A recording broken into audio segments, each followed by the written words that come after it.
con el tema que uno tiene que predicar. Uno, más cuando uno viene de vez en cuando a lugares que siempre, la iglesia de Eduardo Molina es como la casa de mis abuelos en alguna forma, es decir, puedo dejar de venir, pero siempre estoy en casa cuando vengo. Pero uno tiene que ser cuidadoso con la selección del pasaje que uno tiene que exponer. Y tengo que reconocer que en esta ocasión estuve batallando entre exponer una visión del libro de Ruth y hablar de lo que finalmente vamos a hablar. Pero cuando la hermana hablaba le llaman palabra de fe, yo creo que la hermana predicó, podríamos ahorrarnos la segunda predicación en realidad. Yo recordé un pasaje del libro de Ruth que no debemos de olvidar cuando estamos en la prueba. Miren, y esto lo voy a decir en la predicación. Dios no tiene plan B, ni plan C, ni plan D. El designio eterno de Dios se cumplirá como Dios lo ha designado. Punto.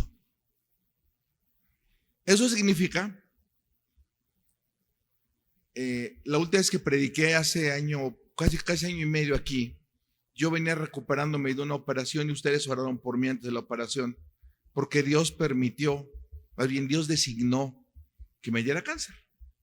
Y aquí estamos. Dios no tenía plan B. Pero uno tiene que saber lo que Noemí dijo muy sabiamente en el versículo 20. ¿Qué pasó? Ya lo hice, ¿verdad? Gracias. Uy. Lo que Dios hizo en el versículo 20-21 del capítulo 1 del libro de Ruth. Y dice el versículo 20, porque el Eterno o el Poderoso, alguna traducción, me ha puesto en gran amargura. Yo salí llena, pero Jehová me ha hecho regresar vacía. ¿Por qué me llamáis Noemí, que significa alegría? Ya que Jehová ha dado testimonio contra mí y el Todopoderoso me ha afligido.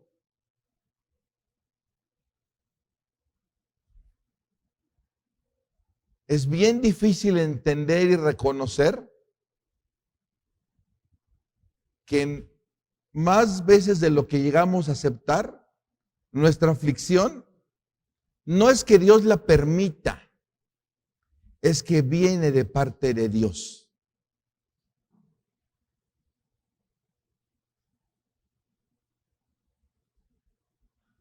Hay una corriente teológica que habla de la voluntad permisiva y la voluntad soberana de Dios. Yo me afilio a la otra corriente que dice que Dios tiene una sola voluntad y que todo ocurre según su voluntad. Aún las cosas que a Dios no le gustaría que ocurrieran, ocurren dentro de su voluntad. El Dios de los cielos, el Todopoderoso, me ha afligido.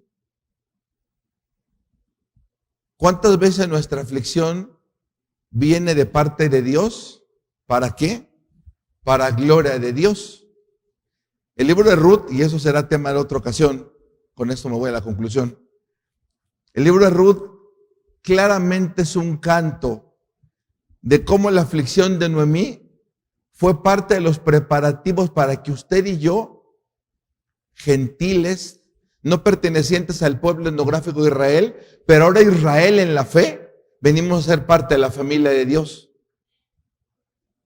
Necesitábamos a Noemí, necesitábamos a Ruth en la ruta de David para entender que las promesas de Dios son para todos, porque en Cristo ya no hay ni judío ni gentil, sino que Dios de dos pueblos ha hecho uno.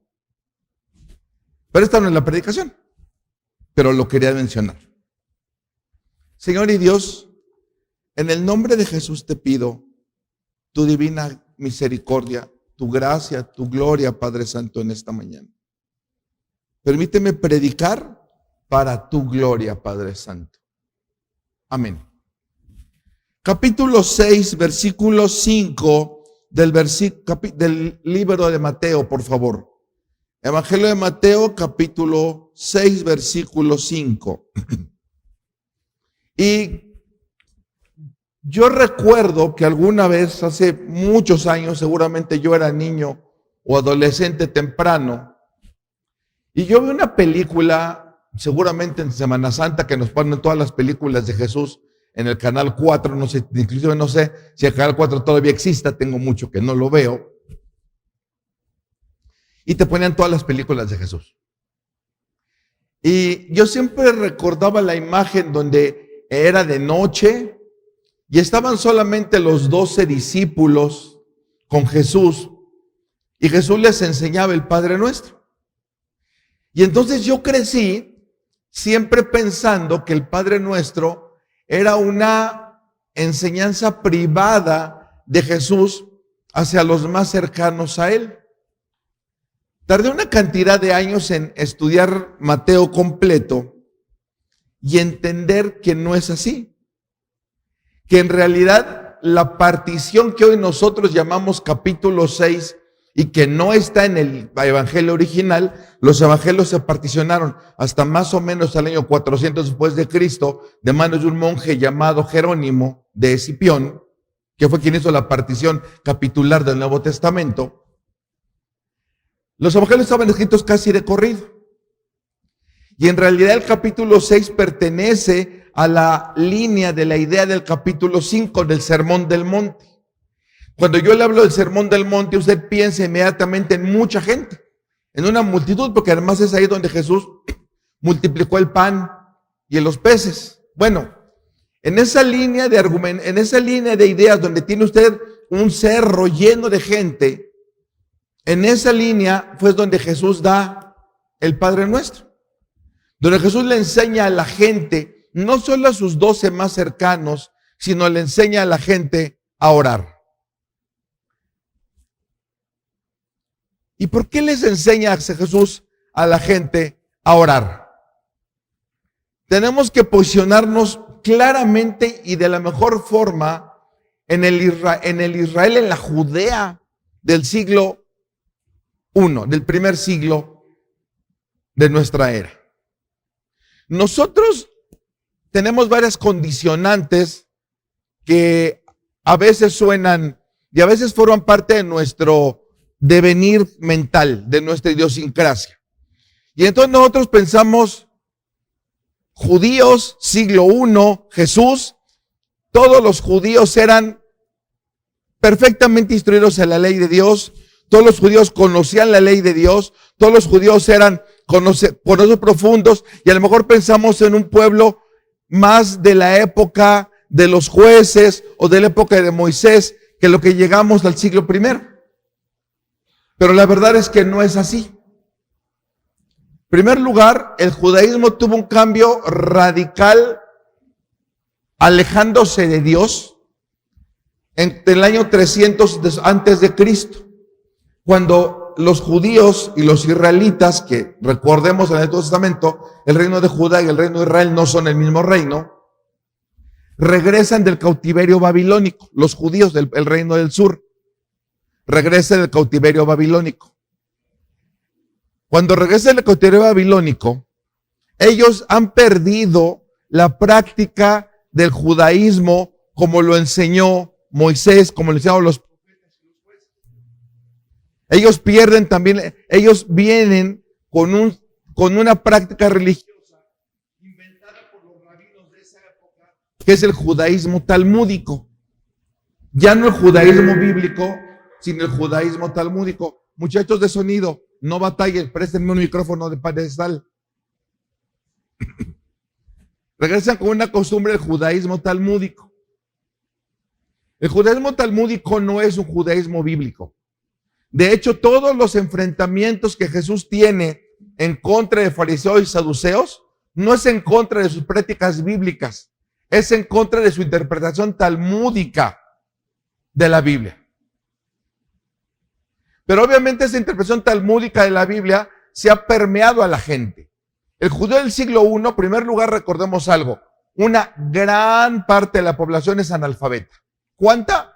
No tenemos certeza, pero un 80% de la gente puede ser analfabeta. La transmisión de la Biblia para el pueblo llano, para la gente común, no es lectura, sino es oral. La gente lo que conoce de la Escritura es porque lo ha aprendido de memoria de alguien más que se lo dijo de memoria. ¿Hay rollos en la sinagoga? Sí, pero están restringidas su lectura y su uso a los escribas, a los fariseos y a los sacerdotes. Es un judaísmo, gracias, que viene contagiado de costumbres babilónicas. Es un judaísmo que viene contagiado de ideas, de costumbres. Es un judaísmo que también ya ha sido atacado por algunas filosofías griegas, algunas de las cuales incluso 70 años después el apóstol Pablo tendrá que discutir y pelear en el libro de Colosenses. Colosenses es el mejor ejemplo de que los judíos de la época ya están llenos también de filosofías griegas. Y para acabarla de rematar, ya empezamos a tener las costumbres romanas inmersas en el pueblo judío. ¿Por qué? Porque es un proceso natural. Si usted convive mucho tiempo en un entorno, usted va a adquirir costumbres, simplemente costumbres. Entonces los judíos del primer siglo, no son grandes conocedores de la palabra, no son grandes maestros de la Torá, sino son gente ignorante, supersticiosa, que sigue costumbres de otros pueblos. A esa gente es a la que Jesús tiene que enseñarles a orar. Y la primera cosa, y leemos el pasaje: cuando estéis orando, no seas como los hipócritas que aman orar de pie en las sinagogas y las esquinas de las plazas para exhibirse ante los hombres. De cierto os digo que ellos ya están recibiendo toda su recompensa. Pero tú, cuando ores, entra en tu aposento interior, cierra con llave tu puerta y ora a tu Padre que está en secreto, y tu Padre que ve en lo secreto te recompensará. Y orando, no parlotéis como los gentiles, que piensan que por su palabrería serán oídos. No seáis pues semejantes a ellos, porque vuestro Padre sabe de qué cosas tenéis necesidad antes que vosotros le pidáis. Vosotros pues orad así: Padre nuestro que estás en los cielos, santificado sea tu nombre, venga tu reino, hágase tu voluntad como en el cielo, también en la tierra.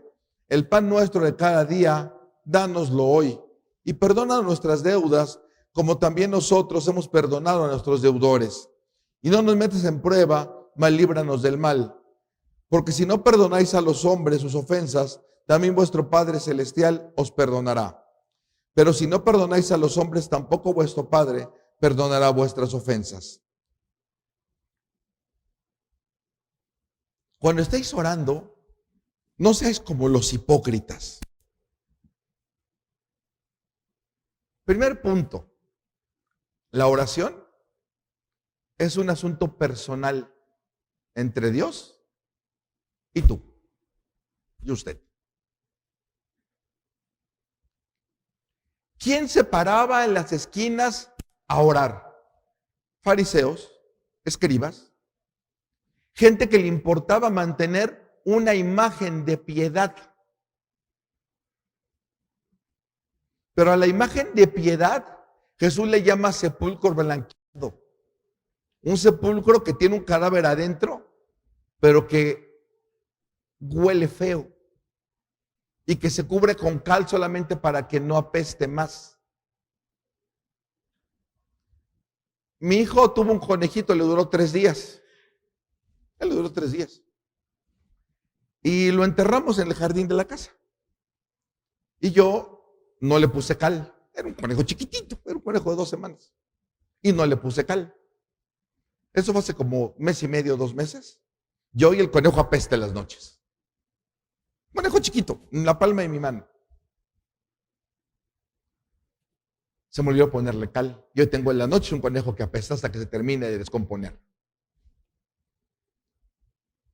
¿Cuántas veces tratamos en la oración de esconder nuestras miserias, de esconder nuestro pecado? Mire, la iglesia, lo dije ayer dando clases, Si usted lee a los grandes predicadores de la edad de oro de la iglesia cristiana, sin duda alguna, fue la iglesia primitiva. Posiblemente hasta el 150 o 200 después de Cristo, con los patriarcas, con los padres de la iglesia, como se les conoce. Después nos perdimos en la historia 1200 años. Aunque quedó evangelio puro y evangelio correcto, sí, la iglesia armenia nunca desapareció, escondida en un lugar de los Cárpatos entre Turquía y Rusia. La iglesia armenia nunca desapareció. El evangelio se cubrió de oro, se cubrió de pompas, se cubrió de obras en la vista de la iglesia católica. Después Dios permitió en su gracia que hace 500 años Martín Lutero fuera usado por Dios para regresar a los antiguos caminos. Y probablemente Martín Lutero y Calvino y Zwinglio fueron una época de gloria de la predicación, pero en realidad ellos fueron más que predicadores, fueron teólogos de la palabra. Pero a partir del siglo XVII, XVIII, en Estados Unidos y en Inglaterra hay una efervescencia de la predicación del evangelio. Obras fantásticas como El Progreso del Peregrino, las obras del hermano F.B. Meyer, las obras del hermano Edwards, de Jonathan Edwards, con una obra majestuosa llamada Pecadores, hermanos de un Dios airado. Pero la predicación de los siglos XVII y XVIII se centraba en recordarnos a nosotros que el objeto del evangelio y el centro del evangelio no soy yo, no son mis peticiones, no son mis problemas, y que bien me podía morir con mis problemas con todos mis problemas y todas mis peticiones, y eso no le quita un centavo de gloria a Dios. Usted puede morir bajo las ruedas de un tráiler y eso no le quita un centavo de la gloria a Dios. Dios es autosuficiente en gloria. Hay una palabra que es la aciedad de Dios. Dios no requiere de nadie para existir. Dios pudo no haber creado el mundo y sin embargo su gloria sería completa por la eternidad. ¿Quién entonces ora en la esquina? ¿A quién se refiere Jesús? A aquellos que intentan o intentamos tomar un pedacito chiquito de la gloria de Dios. Qué buen cristiano es, qué gran cristiano es. Todas las mañanas nos manda un versículo bíblico que sea nuestro devocional, aunque posiblemente él ni lo lea. A veces nada más le da replay y lo manda. Pero ¿sabe qué? Esa gente, con que la gente diga qué gran cristiano es, él ya ha tenido su recompensa. Ya no hay que hacerle más, Dios no tiene que hacer más, porque él lo que quería es que lo vieran como un gran cristiano. Pero tú entra en tu aposento y cierra la puerta y tu Padre que te ve en secreto te recompensará. Es importante decir que los versículos, las traducciones más antiguas de la Escritura omiten la palabra en público. Las traducciones usuales dicen, y tu Padre que te ve en lo secreto te recompensará en público. Las traducciones más antiguas no usan la expresión en público. Simplemente dice tu Padre te recompensará.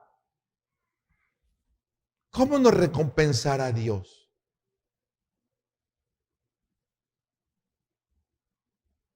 No a veces como nosotros quisiéramos, ¿verdad?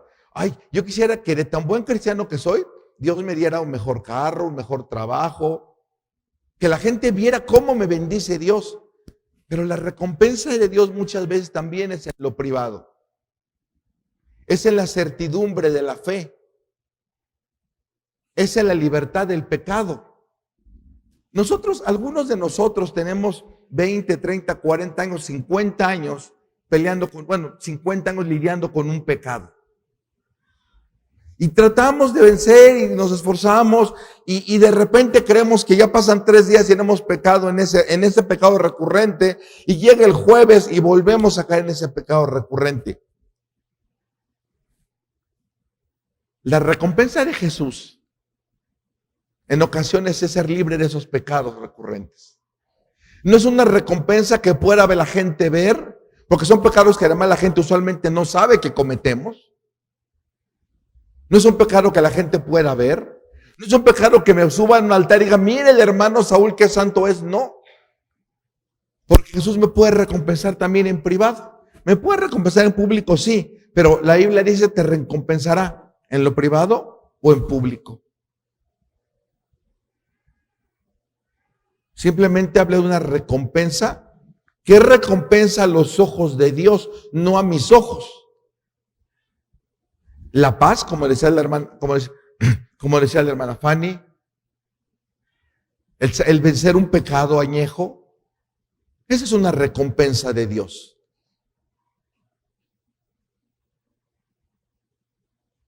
La paz de nuestro hogar es una recompensa de Dios. La fe para sobrellevar las pruebas es una recompensa de Dios. Sí, sanar a alguien de una enfermedad es una recompensa, pero la fe para sobrellevar la enfermedad también es una recompensa.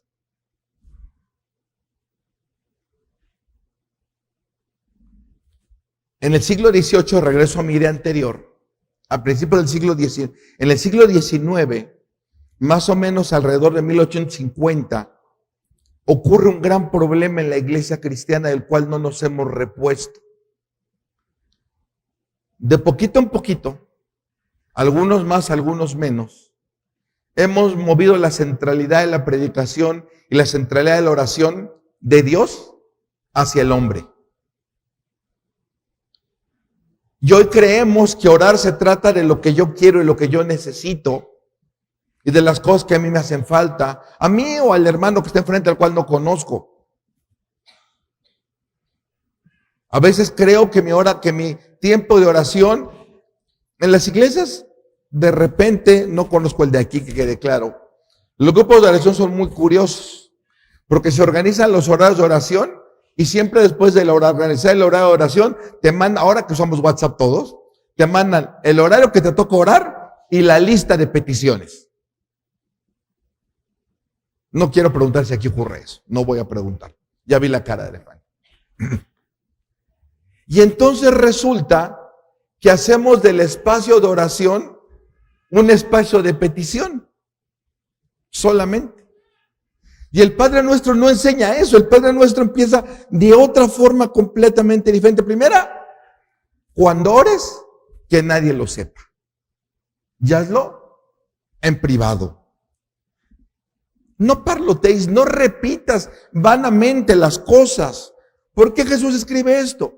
Porque las religiones orientales ya tenían entre sus costumbres algo similar al rezo católico.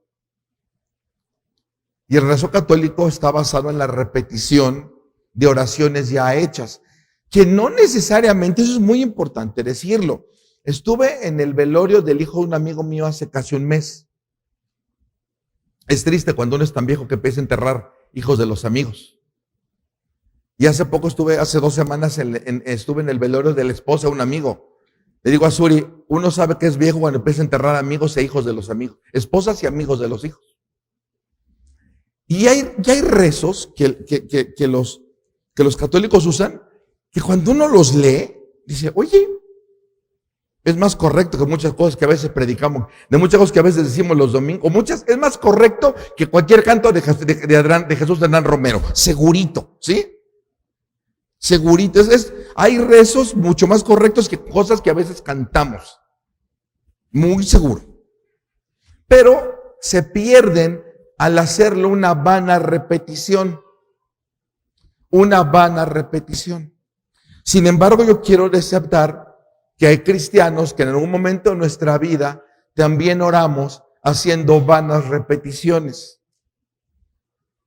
Yo quiero llevarlo a reflexionar en esto. A veces nosotros también oramos repitiendo 50 veces la misma cosa. Como si Dios no escuchara la primera. Bueno, más aún, como si Dios necesitara que yo se lo dijera. ¿Por qué? Porque hemos pasado a la oración y a veces la predicación, inclusive la alabanza, de que sea centrada en Dios, lo que importa en la oración no son mis sentimientos, no son mis peticiones, es la gloria de Dios. La oración es un vehículo para que Dios sea glorificado. La alabanza es para que Dios sea glorificado. Yo tengo de verdad algún pleito formal con algunas canciones, ya dije de quién, porque cuando uno las lee, no hablan de Dios, hablan de mí. Hablan de mí. Yo crucé un desierto y yo me esforcé porque vengo a ti, entonces me estás hablando de ti o de mí en la canción, diría Jesús. Porque yo me sacrifiqué por ti, pero tú vienes a decirme que tú hiciste un gran esfuerzo en llegar porque cruzaste un desierto. La alabanza no se trata de nosotros.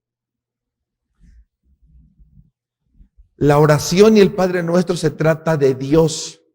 Y si bien el Padre Nuestro, estudié con un hermano que del Padre Nuestro hizo 11 predicaciones. Solamente la primera frase, Padre Nuestro, tiene 2 predicaciones completas.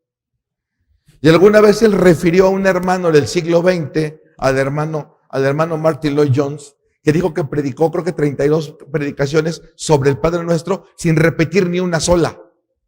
Esa es la riqueza del Padre Nuestro. Así que yo estoy haciendo lo que mi capacidad y mi conocimiento alcanzan. El Padre Nuestro se trata de Dios. El Padre Nuestro se trata de Dios. Por eso empieza la sentencia, Padre Nuestro. Padre Nuestro. Pero el versículo 8 empieza antes. Dice, no seáis pues semejantes a ellos, porque vuestro Padre sabe de qué cosas tenéis necesidad antes que vosotros se las pidáis. Pero voy a ser muy claro en esto. El conocimiento de Dios no es incremental. Dios no sabe hoy más de lo que sabía ayer. Dios desde la eternidad lo sabe todo. Hermano, ¿y qué es todo? ¿Qué significa en griego todo? Pues todo. Dios desde la eternidad lo sabe todo. Oye, hermano, pero es que entonces la enfermedad de mi nieto, ¿Dios la conocía desde la eternidad? Sí. Es que la crisis en la que estoy pasando, porque mire, pasó esto en el trabajo, ¿Dios la conocía desde la eternidad? Sí. Oye, pero ¿a poco entonces Dios sabía que yo iba a trabajar en tal empresa? Sí. Dios lo sabe todo desde la eternidad. Es el principio de la omnisciencia de Dios. No es que Dios va aprendiendo cosas nuevas, no. No es así. Dios lo sabe todo desde la eternidad. Cuando Dios dice, Dios sabe de qué cosas tenéis necesidad, antes de que las pidáis, sí, pero no es un día antes, o un año antes, o 3 meses antes. Es Dios lo sabe desde la eternidad. Y entonces mi reposo de vida está en saber que Dios sabe las cosas que a mí me ocurren desde la eternidad. Porque Dios no tiene un plan B. Dios tiene un único plan según los designios y el afecto de su voluntad. No hay nada que podamos hacer para torcerle la mano a Dios y no lo necesitamos porque somos hijos de Dios. Y si nosotros siendo malos sabemos dar buenas cosas a nuestros hijos, ¿cuánto más nuestro Padre que está en los cielos? Usted puede orar confiadamente y en el orden que Jesús lo enseña, porque usted debe de comenzar orando sabiendo que Dios ya conoce su necesidad.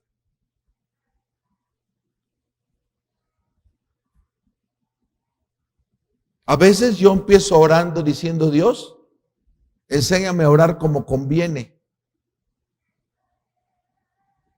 Yo soy muy divergente de pensamiento. Los que han tomado clases conmigo saben que yo estoy hablando de repente de Moisés y de repente me paso a hablar de los ribosomas del cromosoma porque a mí se me ocurrió, ¿verdad? Y algunos se han de acordar, ¿dónde está Livia aquí? De cuando trajo una revista TV Novelas y darme un escándalo porque le pregunté si era cierto o no que un artista dijo, Jesús dijo que me operara los senos, refiriéndose a los senos. Y agarramos una discusión de eso, algunos de ustedes no se acuerdan. Armamos una discusión de ese tema, si era posible o no que Jesús le pudiera haber dicho eso. Yo soy divergente. Y en esas divergencias, a veces yo de repente no sé qué orar y no sé qué pedir. Y tengo que empezar orando a Dios. Ayúdame a orar como conviene. Ayúdame a orar dentro de tu voluntad. Porque es más, ni yo sé qué quiero, ni yo sé cómo lo quiero, ni yo sé qué hacer, menos te lo puedo pedir a ti, porque ni yo sé qué hacer.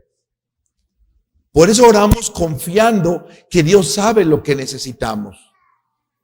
En la peor crisis, Dios sabe lo que usted necesita. Pero Dios sabe lo que usted necesita también significa que Dios sabe cuando usted requiere disciplina, cuando usted requiere corrección, cuando usted requiere ser probado por fuego. O sea, Dios no solo sabe las cosas buenas, Dios también sabe las cosas que a usted no le gustaría que pasaran, pero que tienen que pasar para la gloria de Dios. Padre nuestro es un reconocimiento a nuestra relación con Dios. Es un reconocimiento a que dependemos como un niño chiquito depende de sus padres. Yo llego a Dios diciendo, Dios, yo dependo completamente de ti.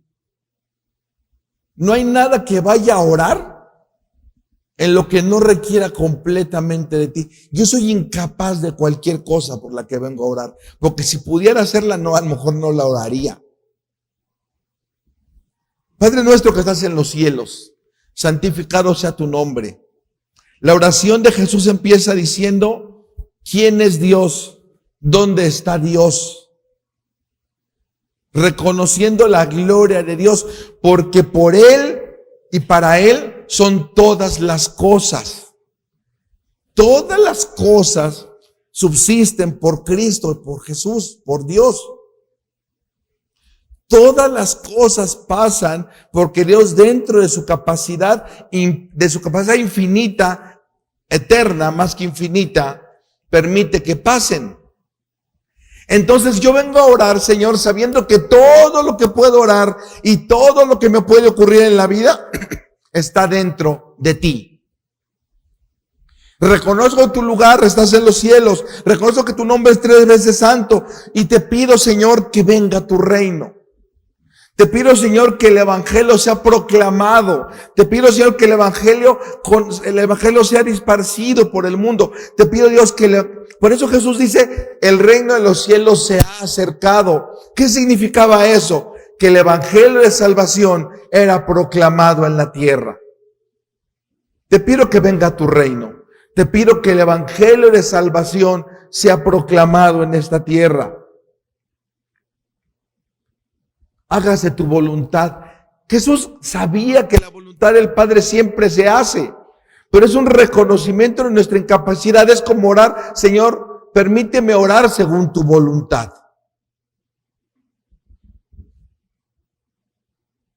Que se haga tu voluntad en los cielos y en la tierra. Que en todo el universo se haga tu voluntad. Reconocemos que tu señorío, que tu grandeza está por encima de nosotros. Y hemos tenido ya 4 elementos o 5 elementos de la oración. Y no hemos llegado a la lista de peticiones.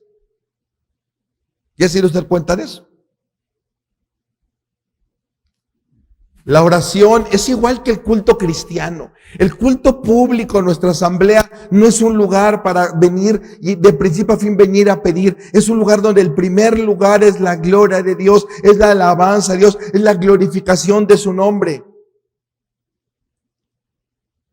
Y después de que yo soy, ya si yo, Saúl, el ser humano, es consciente de que está delante de un Dios que controla los cielos y la tierra, de un Dios que tiene dominio perfecto sobre todas las cosas, de un Dios al que nadie se le escapa, de un Dios que no tiene plan B, de un Dios soberano, absoluto,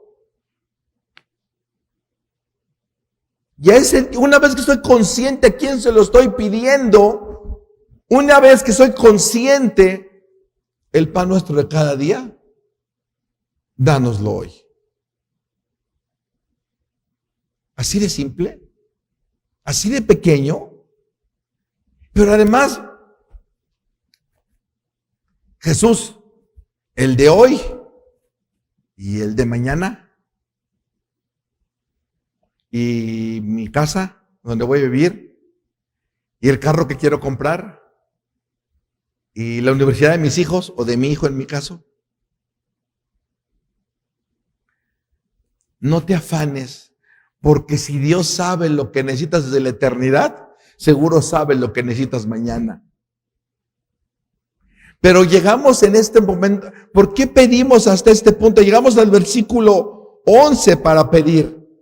Porque antes de pedir tenemos que reconocer el Dios delante del que estamos. Porque volvemos a decir al principio, la oración no se trata de mí, se trata de Dios.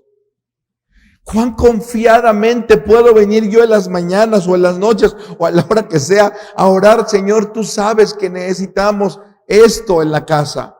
Pero es diferente venir y tener miedo de que ¿qué pasa si Dios no nos los cumple? ¿Qué pasa si Dios no nos los cumple? Pero entonces nuestra oración sería vana y sería un hueco. Pero cuando tenemos la confianza y la absoluta certeza de que estamos delante de un Dios que todo es posible, al que todo le es posible, podemos venir y decir solamente, Señor, por favor, te pido que recuerdes mi necesidad. Y es una forma literaria de decirlo porque Él no requiere recordarla, no se lo ha olvidado. Pero nosotros tenemos antropomorfismos en la oración. Usamos expresiones en la oración como si habláramos con otra persona. Bueno, esa es parte de nuestras limitaciones de lenguaje que tenemos con Dios. Nosotros tenemos limitaciones de lenguaje. Somos seres humanos. Y en ahí de repente, por más que yo quiera decirle a Dios, yo sé que no se te olvida, pero para que no se te olvide, no. Simplemente digo, te recuerdo, aunque Dios no haga falta que le recuerde. Es una limitación del lenguaje. El pan no es, no más. No más. El pan nuestro de cada día, dánoslo hoy.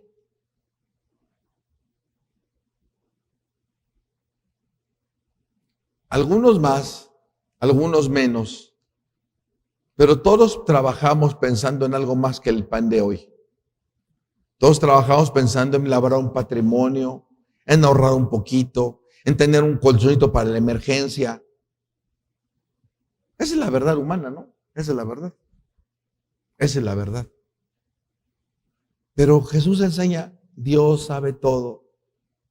Pero en tu corazón, confía en Dios y solo pídelo el día de hoy.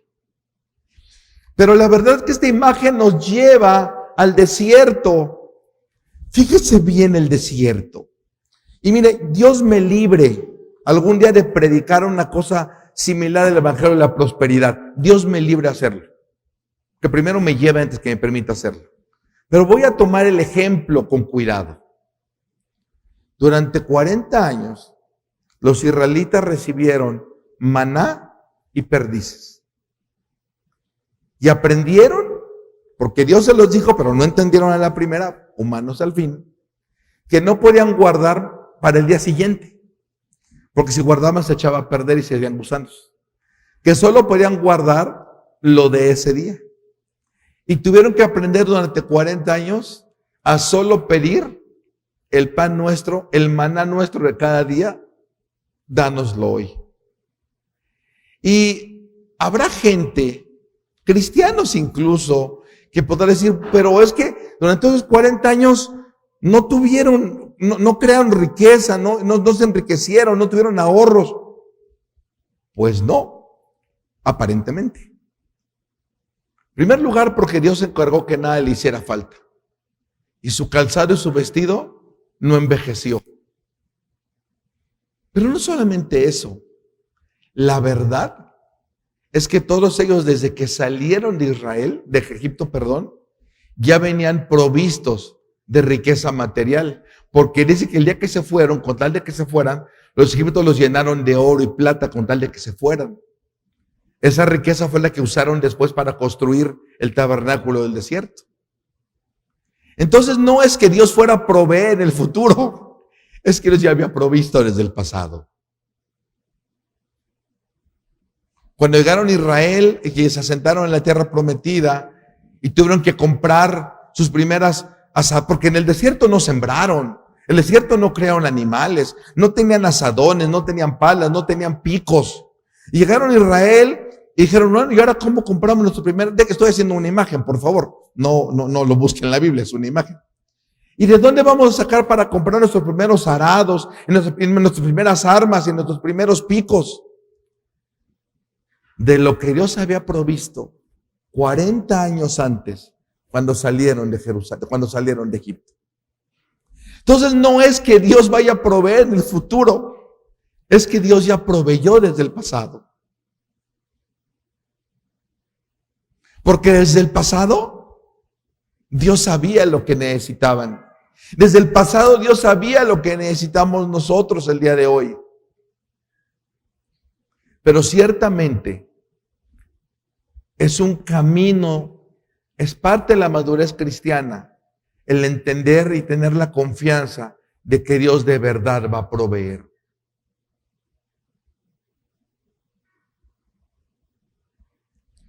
Y después llegamos a una parte donde uno es confrontado más que otra cosa. Y perdona nuestras deudas, y me encanta la traducción que estoy usando, como también nosotros no hemos perdonado a nuestros deudores. Y me salto el versículo 13 para leer el versículo 14. Porque si perdonáis a los hombres sus ofensas, también vuestro Padre Celestial los perdonará. Pero si no perdonáis a los hombres, tampoco vuestro Padre perdonará vuestras ofensas. Se lee diferente cuando lees el versículo 15. Y perdona nuestras deudas, como nosotros hemos perdonado a nuestros deudores. Porque si no perdono a los hombres, tampoco el Padre me perdonará. Podríamos leer, si leyéramos versículo 12 y 15 pegados en lugar de separados. Es decir, que Dios me pone una condicionante para perdonarme. Sí. Sí. Pero ¿no es acaso que Dios ama al pecador? Bueno, la Biblia dice que Dios está airado con el pecador todos los días, por cierto. Eso dice la Biblia respecto al pecador. Yo estoy airado contra el pecador todos los días. ¿Cuál es el requisito para el perdón de Dios? El arrepentimiento. Para yo puedo venir y ponerme en el altar y llorar y decir perdóname, pero si en mi corazón no hay arrepentimiento, no puede haber perdón de Dios. Pero el arrepentimiento es un fruto. Y los frutos, el otro día le estaba explicando a mi hijo que por qué le quitamos la cáscara a la naranja, porque la cáscara del fruto no se come. Y ahora le quiere quitar la cáscara a todo, incluyendo a las ciruelas, ¿sí? Porque la cáscara no se come. Nosotros entendemos que los frutos son diferentes. Cada fruto se usa de manera diferente. El fruto de arrepentimiento tiene entre sus componentes que yo también estoy pidiéndole a Dios la capacidad de perdonar al que debo de perdonar. Si en mi corazón hay arrepentimiento, el arrepentimiento tendrá otra consecuencia, que es que yo voy a perdonar a aquel al que no quiero perdonar. Es que a mí, mi exmarido me dijo, Señor, perdóname porque yo muchas veces fui grosera con él, pero a ese Dios yo no lo voy a perdonar. No estamos hablando de arrepentimiento. Y entonces las personas que no pueden perdonar, ellos tampoco han sido llevadas a arrepentimiento. Y como no han sido llevadas a arrepentimiento, Dios no las puede perdonar. Por eso está ahí ese versículo. Porque el arrepentimiento conlleva la naturaleza para perdonar. No es una condicional de parte de Dios de, no, si no te perdonan, no. Es una condicional en la naturaleza humana que si yo tengo arrepentimiento de Dios en mi corazón, en el momento que yo llego al arrepentimiento, también Dios pone en mi corazón la capacidad sobrenatural de perdonar a aquel que me ha ofendido. Y entonces, como ya perdoné a aquel que me ha ofendido, yo sí le puedo decir, Padre, perdóname como ya perdoné al que a mí me ofendió. El arrepentimiento lleva la capacidad de pedir perdón por mis cosas, pero perdonar al que me ha ofendido. Si no, no hay arrepentimiento. Lamentablemente, y no, a veces hacemos del llamado evangelístico. Yo digo esto con algún tono de broma, burla, que hemos hecho del evangelismo solamente la proclamación de las buenas nuevas. Dios te ama. Pero yo digo que el evangelismo la Biblia enseña que el evangelismo comienza con las viejas malas. Eres pecador y estás en el infierno si no te arrepientes. Necesitas arrepentimiento. Y una vez llegando al arrepentimiento, necesitas creer en Jesús para salvación. Ambas son necesarias para el arrepentimiento. No solo creer en Jesús o aceptar a Jesús, una frase que hay que ponerle en su contexto. Requieres arrepentimiento en el corazón. Si usted, hermano, tiene usted algún tiempo asistiendo a esta congregación o alguna otra congregación donde se predica la palabra de Dios, pero nunca ha sido llevado a arrepentirse de sus pecados, yo le puedo decir que usted tiene que considerar delante de Dios cuál es su verdadera posición. Si hay o no hay arrepentimiento. Porque si no hay arrepentimiento, quiero decirle que no hay perdón de pecados y no hay salvación. Por lo tanto, es posible que usted haya vivido algunos años sin verdadera salvación, aunque venga aquí y cante lo que usted quiera cantar.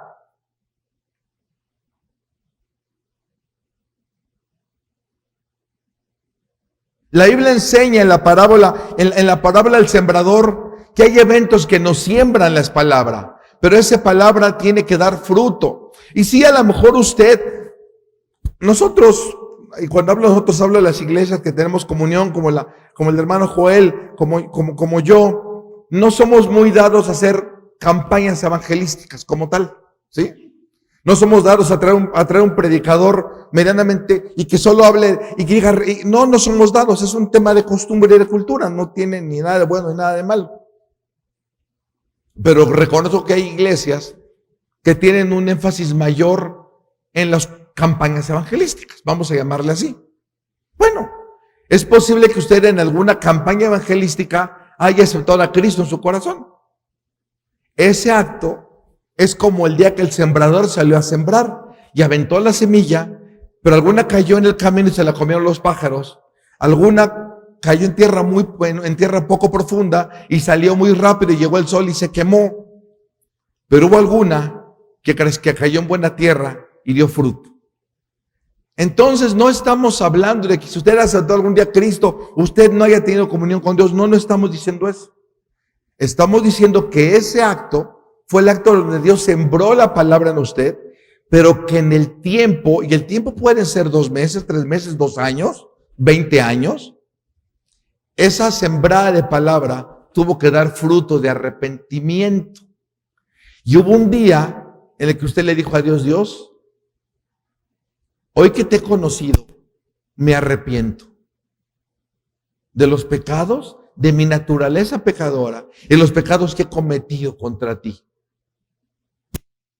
Sí, a lo mejor algún predicador alguna vez sembró la palabra, pero usted es buena tierra y en su tiempo la tierra dio fruto. Igual la sembró en el camino y llegaron los cuervos, o igual la sembró en gente que vino y muy fervorosamente vino al culto 3, 4, 5 meses y después se desapareció. Eso nos habla la parábola del sembrador. Cuando nosotros hemos tenido arrepentimiento, tenemos la capacidad de perdonar también al que nos ha ofendido.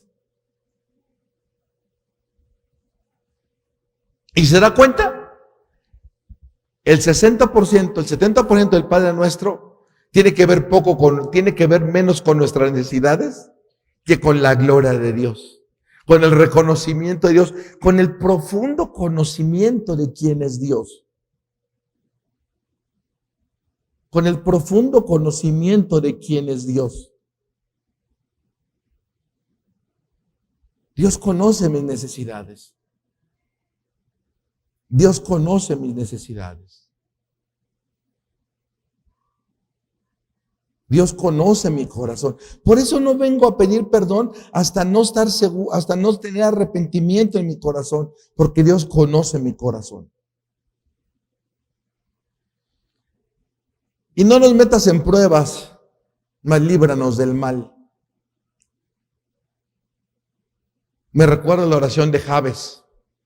Oh, si me dieres bendición, si ensanchas mi territorio y si me libras del mal, para que no me dañe. Líbranos del mal, líbranos de las expresiones de pecado que nos rodean en el mundo. No solo líbranos de la tentación, de la cual debemos de ser librados. Pero mire, de la tentación, Dios ha puesto en mí responsabilidad. Porque la tentación se refiere a mi naturaleza interior. A no ver lo que no tengo que ver, a no oír lo que no tengo que oír, a no decir lo que no tengo que decir. Pero esto es más grande. Eso es líbrame. No me metas en pruebas. No solo las internas de la tentación, sino también las externas de un enemigo, de Satanás, que está como Dios, como león rugiente buscando a quien devorar. Líbrame también de las pruebas que Satanás quiere poner frente a mí. Y recordamos a Job. Las pruebas de Job fueron puestas por Satanás con la autorización de Dios. Señor, yo no soy Job. Yo no voy a aguantar lo que aguantó Job. Líbrame de las pruebas, por favor. Mas líbrame del mal. Sí, el mal existe. Estamos rodeados de pecado, de personas malas. Esa es la realidad del mundo. Esa es nuestra realidad espiritual. Estamos rodeados de personas malas y muchas buscan nuestro mal. Líbrame del mal. Líbrame del mal para que no me dañe, dice Jabes en el libro de Reyes.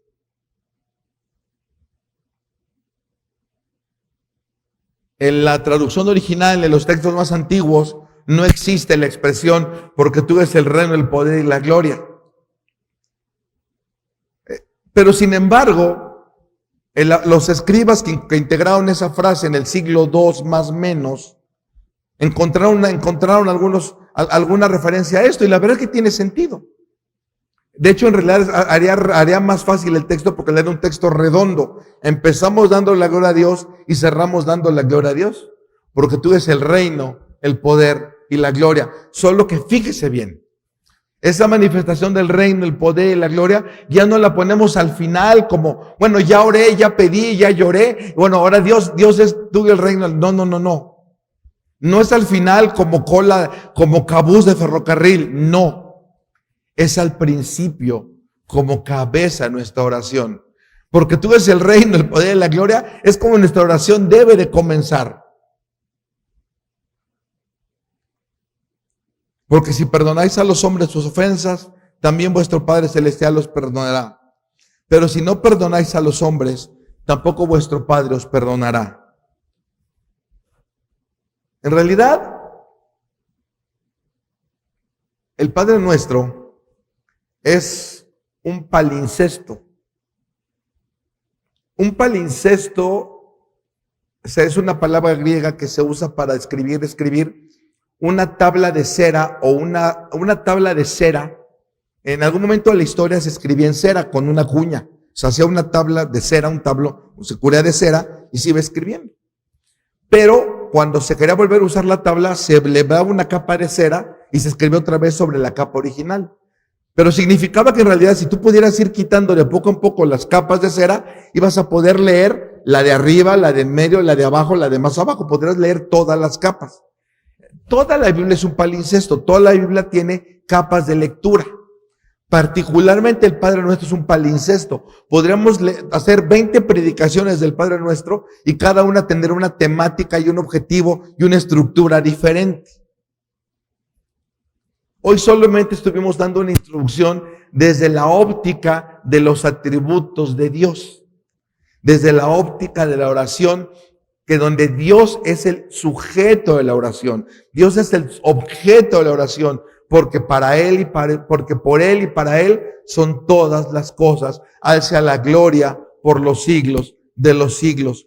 Cuando usted ore, usted puede venir con la absoluta confianza de que Dios conoce su necesidad, pero puede venir también con el absoluto compromiso de reconocerlo primero a Él como el Dios soberano, como el Dios abundante, como el Dios todopoderoso, que tenga la certeza absoluta. Jamás, bajo ninguna circunstancia, lo dejará de su mano. Jamás. Hermano Saúl, es que yo he pecado. Sí, usted ha pecado, pero el que empezó la buena obra la terminará en el día de Jesucristo. No hay nada que Dios tenga planificado para usted que Dios no termine en su momento. No hay nada que Dios tenga planeado para usted que Dios no vaya a terminar. Nuestro pecado estorba en el tiempo, pero no estorba los propósitos completos de Dios. Dios no tiene un plan B. Dios es nuestro Padre, nos ama como hijos, y aunque mi hijo se desvíe, yo lo seguiré amando como Padre. El propósito de Dios es eterno, se cumplirá de manera eterna y de manera perfecta. Lo que pasa es que el propósito de Dios muchas veces, en realidad el propósito permanente de Dios no tiene que ver con esta tierra. El propósito de Dios no es que usted sea millonario ni que yo lo sea, no es que sea malo ser millonario, no estamos diciendo eso, por favor. El propósito de Dios es que usted esté, cuando Dios lo decida, en la presencia de Dios. El propósito de Dios es que su nombre haya sido escrito en el libro de la vida. El mayor logro de Dios no es hacerlo sano. El mayor logro de Dios el objetivo central de Dios es que su nombre esté inscrito en el libro de la vida. Que usted pueda cantar, como dice Apocalipsis, el cántico de los redimidos en el cielo. Que usted sea parte de la iglesia en las bodas del Cordero. Y que usted vaya a participar de la eternidad con Cristo Jesús por la eternidad. Es el propósito de Dios. Y ese propósito se cumplirá inexorablemente. Por eso Jesús dice, en el mundo tendréis aflicción. Sí, hijos, en el mundo tendremos aflicción. No es evitable, no es evitable. Jesús, en el mundo tendremos aflicción. Enfermedades, pobreza, necesidad, hijos desobedientes, matrimonios en crisis. Pero confía, porque todo eso yo ya lo he vencido, dijo Jesús. No lo venceré. Es importante decirlo. Jesús no dice yo lo venceré. Dice claramente, yo ya lo he vencido.